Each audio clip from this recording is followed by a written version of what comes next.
Okay, so here is another video to go along with my other two videos that I've made recently. One was my understanding of Kabbalah and how I'm learning it as a non-Jew, and how I'm learning with the Jews as I'm understanding things from a non-Jewish perspective, but and also with my intuition, and then um, I'm seeing what the Jews are talking about and what they're teaching, because the way that they teach the Torah, they look at things all around the times of basically the day, because every minute of the day we are constantly evolving into something else. Every minute is a different minute that's never existed before. So to really look at the Bible from a little bit of a different perspective, because I'm looking at it as, with the way that I'm seeing it with my eyes and with through my journey, but then and then also I seem to be looking at things more from a perspective of what will be, as they are constantly reflecting on what has happened, and then putting that all to what is now with God, and trying to find a balance in it all and trying to understand what God is teaching us. So like I said, I started off with the one video that kind of gave you a little bit of my insight of what I think that I'm learning is basically the spiritual end of Judaism, which is called Kabbalah. And so, um, so the other video I also sort of introduced was my interpretation, my perspective of in the beginning. And from what I understand through Judaism, there's lots of thoughts out there about what actually happened in the garden and what the two trees signify. There was the tree of life, and then there's the tree of knowledge of good and evil. So I feel like those two trees represent two people, as much of the Bible is it's written in, it's very poetic. It's not just plainly said what we're supposed to be trying to understand. So I thought that, what I'll do is talk about now what I feel like the sixth day is, because God created man on the sixth day. And after the sixth day is the seventh day when he rested, and that is a Sabbath. So a Sabbath is a day of rest, and you don't do any work. Both Christianity and Judaism are in agreement with that. Um, so, what does that mean, that we don't do any more work? There's all these different views on that, even within Judaism. And what does that mean, that God created man on the sixth day? And what are all of these different days signifying? But what I'm going to be concentrating on is what I feel like the sixth day is. So I'm just going to read a little bit from Genesis 3:1 and on, just about after, man was created, Adam, out of Adam, Eve came, and so then now there's this serpent who is all of a sudden, in the picture. So I'm just reading the 3 verse 1, and I'll read a little bit onto that. It says, "Now the serpent was more cunning than any beast of the field which the Lord God had made. And he said to the woman, 'Has God indeed said, you shall not eat of every tree in the garden?' And the woman said to the serpent, 'May we eat the fruit of the trees of the garden, but of the fruit of the tree which is in the midst of the garden has said, you shall not eat, nor shall you touch it.'" You can't even touch that tree of knowledge of good and evil, because then you will die. Then the serpent said to the woman, "You will not surely die, for God knows that in that day you eat of it, your eyes will be opened, and you will be like God, knowing good and evil."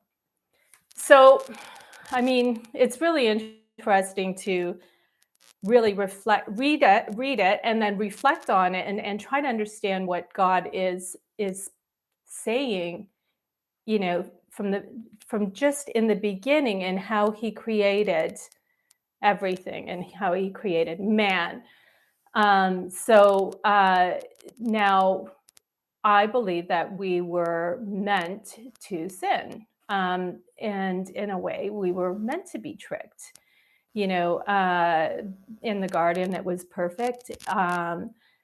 And so the way that I interpret it, and the way that I talked about it in my other video, is the only way that I feel like that they could have sinned and been tricked into sinning that way is if they actually wanted to have sex. And that would be because they want it to become one. Because when you're in love, that's what happens. You're just coming closer and closer and closer to each other until you become one. And our physical bodies represent that, in how the two fit as one. And I believe that after a while of being in the garden on that sixth day, Adam and Eve were falling in love, and it was innocent, and they decided to be in love and to make love. And that made a baby, of course, which that baby started humanity, which started the darkness. I believe that because the woman, I believe, is representing the knowledge of good and evil, that Adam automatically didn't trust her, which is the male masculine figure does not trust the feminine, which is the heart, your intuition. And that is reflective in how I see things. I never trust my intuition. I don't, and that's why I go to the Jews, because I need confirmation on the way that I'm understanding and reading things. And I believe that even Christianity and all of these ideas, I believe all are one source. And I mean, even Christianity came from Judaism. And Jesus is Jewish. So that automatically brings me to the source. And I think the more authentic the source is, the more accurate and reliable that information should be. So that's why I trust the Jews so much. A lot of people don't really understand why I've gone that way, but I believe that that really truly is our relationship. That's the way God has made it, and I believe that's sort of our darkness, that we are not really seeing things that way, because since the beginning of time, there have been two people that have been have had a difficult time being here in this world, and that is the woman, where I don't feel like the woman has been treated fairly, which I think most of us agree that the woman is still not being treated fairly. And then, as well as the woman identity in the Jews, because that's how God calls us. He says, if we love him, and he calls us his bride, which is later in the text, as he's bringing his people and he's speaking to a people. Eventually, he is calling those people his bride. And those people's love for God is like a husband, our God in heaven. And our relationship to him is very selfless. We give of ourselves, and he is giving to us. And then we form this relationship that resembles a marriage, which I believe that all of those commandments and all of those rules are basically sort of like a contract that are sort of, it's explaining God is trying to give us boundaries to understand what love is, and how we have to treat everybody, each other, to be an image of him. That's the whole point of things. So,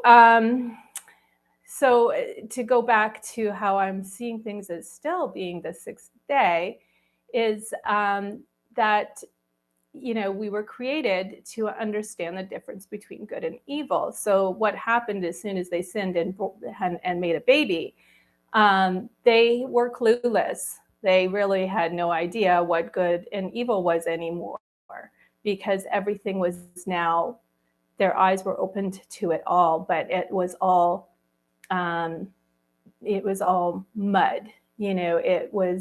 It was not defined anymore. Good was not, they only knew good, and now they knew good and bad, but they didn't know what, they didn't have that direction anymore to really to know. So they had to experience what bad is first. So I think, like with Cain and Abel, Cain thought it was a great idea that when there became a problem, he murdered his brother. And that's not such a great idea to do. And God said, well, look, murder is not right. That's not how you deal with a problem. You don't just go and murder your brother. So they really didn't know what was right and what was wrong. And that's what I believe that we've been doing since the beginning of time. And now I believe that we are actually knowing ourselves. We don't really know ourselves, because if we are in the image of God, then we know that we are supposed to be light and we are supposed to be good. And because of the free choice, that made things very difficult to get to that place where we all on a now that we've populated the whole world, now we all have to agree to do the right thing. Then evil eventually dies. But I believe now we're in a time where we can reflect back on ourselves and history and make better choices to do the right thing, and understand that when we would have been doing things out of ego and selfishly, for our own individuality to get ahead by stepping on other people in some sort of way, we're realizing that competitiveness and jealousy and trying to outdo other people and whatever is it's not God. It's not the way that God is we're supposed to be working as a partnership with one another to help each other and support each other and encouraging each other and empower each other. We're not supposed to be taking other people's power and using it for our gain. So we really need to switch the way that we've been thinking, which I see that this is the way it is going in the world, that we're starting to understand it's more about love and loving one another. And there's these extremes of, spiritual ideas of just love one another and we're good. But it's not just so easy to just say, okay, love one another. How do we know when we're loving one another because we're actually being in the image of God and going with God's plan on how he wants us to be? So to add on then, with this idea of it still being the sixth day, I feel like that, we've, had a history of time now to reflect on things, and we see, and we're in the midst that we're I feel like we've probably hit our rock bottom, but people are saying that things are probably going to get even worse. And I know also from my own experience that that's actually not such a bad place to be. Because when everything is just so negative and bad, and everything is the opposite of the way that we're supposed to be, it's fear, it's chaos, it's negativity, people are feeling lost. It's all the opposite. So it's easier to choose what is good. And so now we just have to change our thinking, It's really the way that we've been programmed, or we've gotten used to looking at ourselves as just people and individuals just going through life, and then that's it, and we've had our life, and then it's good, done and over with. Well, now we're actually looking at ourselves as a whole. We have to, otherwise we're not going to survive. So somehow we have to see how we are all unified. How do we unify? With all of the different ideas, all of the different religions, all of the different traditions. How do we come to that place of understanding that we're, one consciousness, one thought that is it is united. So there's a lot of work to do, but I believe that if a lot of people don't really like it that they say labels. I put labels on things, but I never put any labels on anything. God put labels on things. He said that we're a man and a woman, and that's the image of God. And there's good and evil, and good is God. So there's labels. This is not something I made up. There's light, there's darkness. Like, these are things we need. That mirror image to we need that reflection to show us where we're supposed to be. And then all we have to do is make a choice of, with God, because if we make the choice with God that we want to do the right thing, it's easier now to see what the right thing is that we need to do. And also in our relationships with one another, we can look at each other now and respect one another instead of judging the other and, hating the other because the other is different or whatever.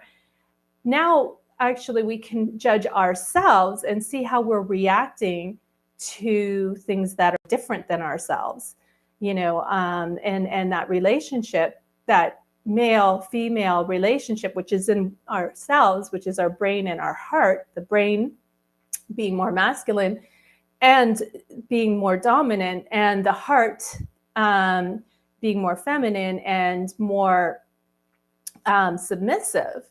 So even within our relationships, again, as the reflection, the man and the woman, and then again through the Jews and the Gentiles, and then again through God and us. So when we can see how everything, it's just really being organized in the way that we can reflect on everything to see that we're headed in the right direction, and it's a lot of different thinking that we have to do, the healing within ourselves first as an individual, really, to see and get out all of that toxic thinking that's damaging to our own self, because we first have to be healed completely. We're constantly healing. That just doesn't happen overnight. I mean, this is a eternal thing, as we're learning things about ourselves, and about who we truly are supposed to be, and we are submitting to the things that would be better for us, better choices, of how we're going to eat, better choices of how we're treating other people, how we're exercising, how we're just doing things that are positive thinking, more reflections, more meditations, seeking. Really, the Bible says, seek and you will find. There is so much information now. You can just ask Google, is this good? And you'll get a number of resources that, you can educate yourself to direct yourself to understanding how to live a more healthier and be a more a better human being. So with changing our our thinking and really starting to realize that I'm not just Shani, we're all part of one another, and learning, that how we treat other people is also part of our health and part of loving God. So there's a lot of work and a lot that we have to do to really understand things as a whole, because religion has really separated us from also understanding these deeper truths about who God is, so that we can look at the text together, and not in judgment to others, but in judgment to ourselves when we are, you know, recognizing things that we don't agree with the way other people are thinking, and not to take it so personally, but to understand that everybody's on their own journey and everybody is coming from completely different places. So we don't need to judge them. That's God's job. We can't judge them because there's things that we can learn from everybody. Even if there's things that people are completely doing that's very obviously wrong to us, there's something that we can still learn from that. Even just how we react to it is something that we can learn from ourselves, and that can take us to other levels of really understanding who God is. So this is the journey I believe that we're on, and that we're heading into this new way of understanding who we are. And that's why I've decided to put out these videos. And then, of course, then the sixth day, humanity is understanding themselves, and understanding themselves is putting things into perspective, understanding who we are, understanding our identity. We are good, we are light, we are spiritual beings.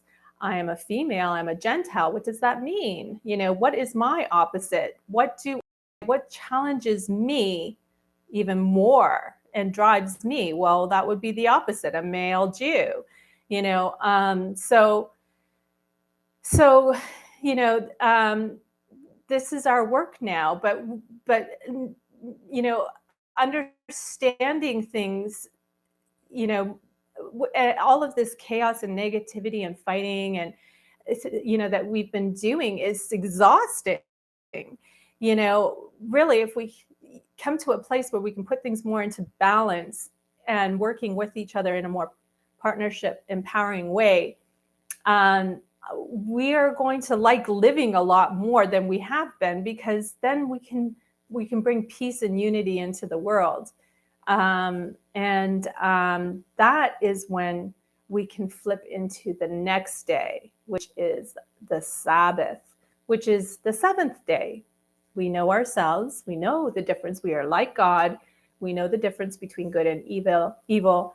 And we're choosing, because we have free will. So we choose this.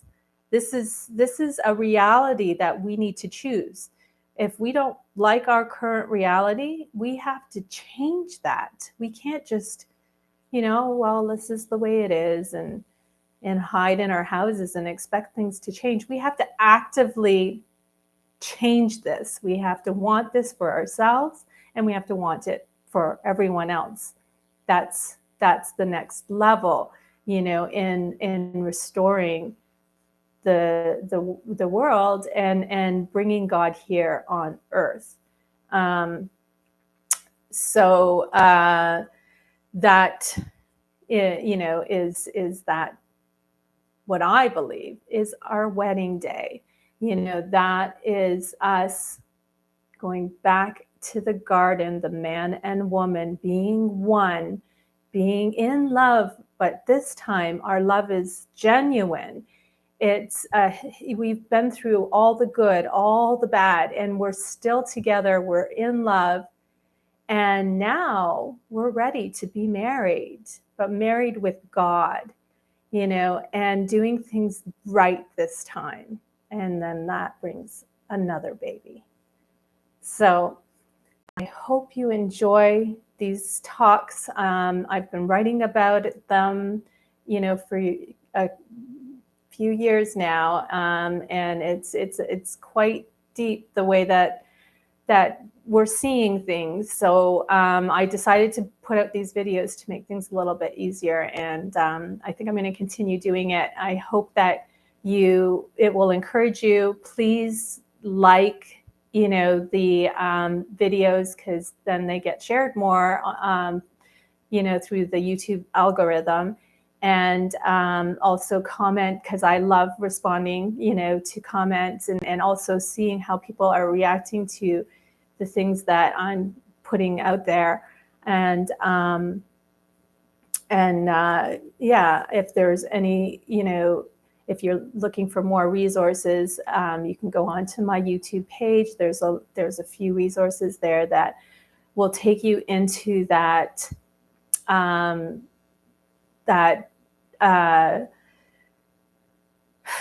more of an understanding, if you were seeking, Kabbalah, Judaism, and trying to understand how they're thinking like I am.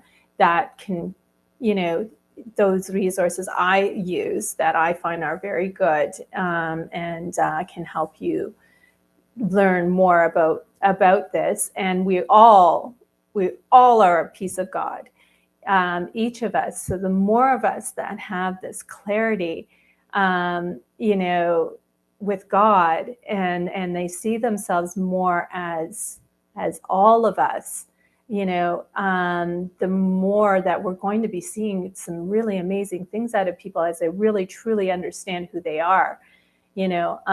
So it's pretty exciting. Along with all of the craziness going on in the world, there's also this other part of things that I believe that we're going to be seeing things that we've not seen before, and just in understanding things in a deeper way.